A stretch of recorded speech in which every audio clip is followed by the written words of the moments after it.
Prezados alunos, nessa semana que nós vamos falar sobre pensamento computacional, eu vou mostrar uma ferramenta, uma possibilidade, né, que a gente pode usar para trabalhar com pensamento computacional com as crianças nas escolas, que é a linguagem de programação Logo, que foi elaborada pelo Seymour Papert, do MIT, e existe uma série de ambientes disponíveis para trabalhar com a linguagem Logo. Eu escolhi um que foi desenvolvido pelo Núcleo de Informática na Educação da Unicamp, chamado Superlogo. Então, eu vou abrir o ambiente, vou deixar depois disponível no Moodle o link para vocês fazerem download, e também um material do próprio Unied da Unicamp, com algumas dicas de como utilizar.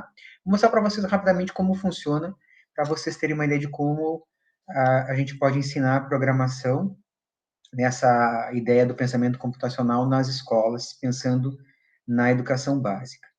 Então, eu vou apresentar aqui para vocês um pouco da ferramenta.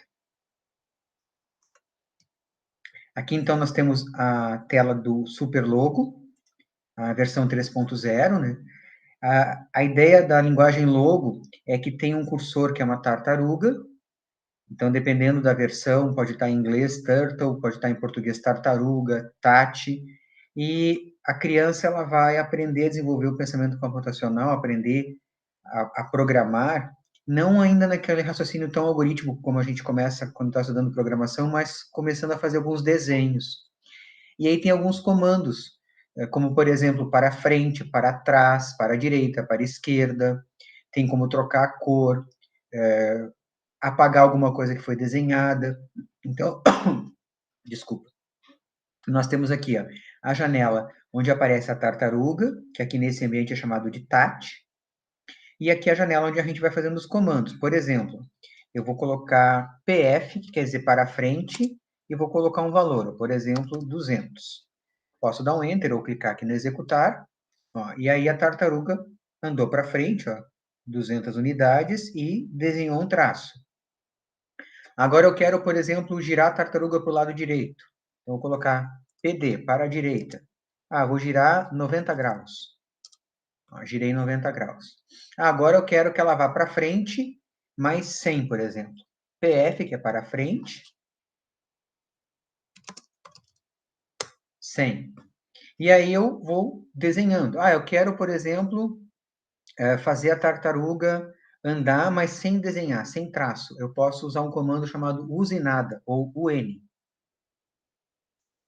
Use nada, o N. Agora eu vou fazer andar para frente 200, por exemplo. Para frente 200, PF 200.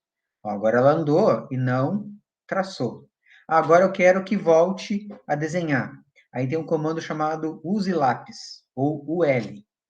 Dependendo da versão do logo que a gente for utilizar, esses comandos podem mudar a sintaxe. Assim como quando a gente estuda linguagem de programação, né? Cada linguagem de programação tem uma sintaxe diferente. Né? Então, eu vou colocar ali, use lápis, o L. Agora, eu vou fazer um comando, por exemplo, para frente, PF 50. Então, agora ela voltou a traçar. Que outros comandos eu tenho? Por exemplo, eu posso apagar alguma coisa, que é o use borracha, desculpa, né? Que é o B, então eu posso usar a abreviatura e também posso escrever por extenso, né?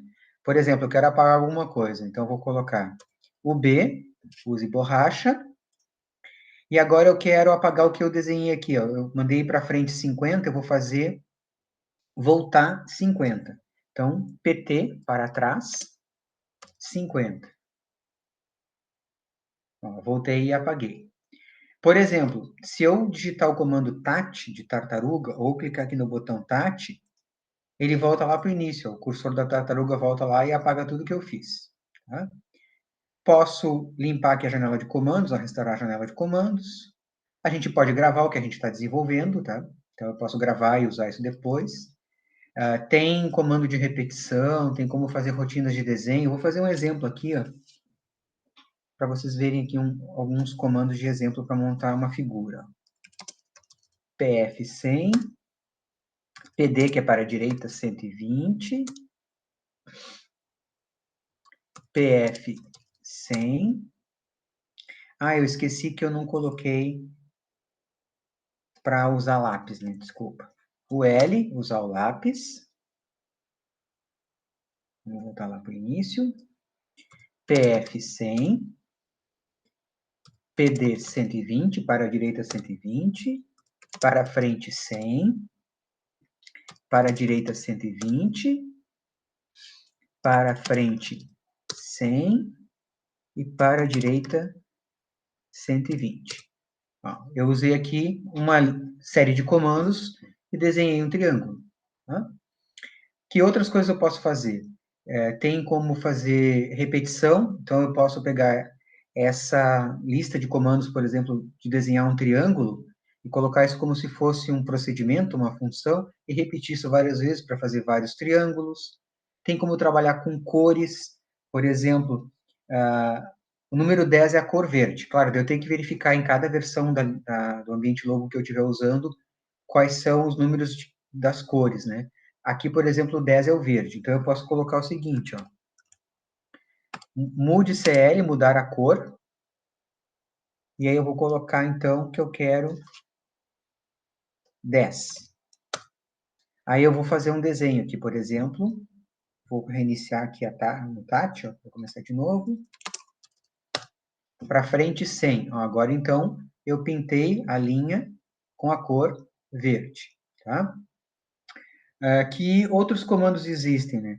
Tem o comando repita, tem o comando para construir uma função, tem rótulos para escrever algumas coisas na tela. Então, tem uma série de atividades, e a ideia, então, é que a criança possa começar a raciocinar de forma lógica, na ideia do pensamento computacional, que é a ideia de levar a computação para a educação básica, através de um ambiente lúdico. Numa escola que eu trabalhei há bastante tempo, os professores faziam uma atividade usando o logo, e antes de irem para o ambiente, eles faziam uma atividade em que as crianças usavam esses comandos para frente, para trás, para a direita, brincando com os colegas. Então, eles diziam assim para o colega, ande para frente 5 passos. Aí, vire à direita, ande mais 2 passos. Eles faziam uma brincadeira e depois eles iam para o computador e colocavam em prática os desenhos que eles queriam construir usando a linguagem logo. Então, a ideia era mostrar rapidamente esse ambiente para vocês, para que vocês tenham algumas ideias de como eu posso aplicar o pensamento computacional na educação básica. Depende muito da faixa etária das crianças, né? Então, por exemplo, se eu quero usar um ambiente de construção de algoritmos como o Visualg, algumas pessoas chamam Visual G, né, mas o nome dele é Visualg, que é algoritmos visuais. Esse tipo de ambiente para construir algoritmo, posso usar nas escolas, mas eu não posso usar com crianças do primeiro ano, do segundo ano. Isso é um ambiente para crianças que estão mais lá na sétima, oitava, nona série, que depende muito da maturidade também do cérebro das crianças. Então, com as crianças menores, eu posso trabalhar com jogos, e aí a criança, então, ao invés de construir, ela vai só jogar. À medida que eu vou avançando, eu posso trabalhar com a linguagem logo.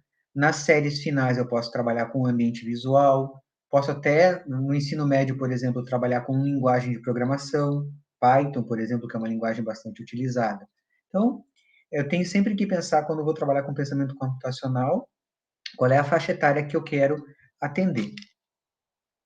Então, aqui era só um pouquinho para vocês terem uma ideia, né, de como trabalhar com essa linguagem logo. Eu vou colocar no Moodle, então, o link para vocês fazerem o download desse ambiente e também o link que tem um artigo que descreve uma série de comandos, né, de como trabalhar com essa linguagem.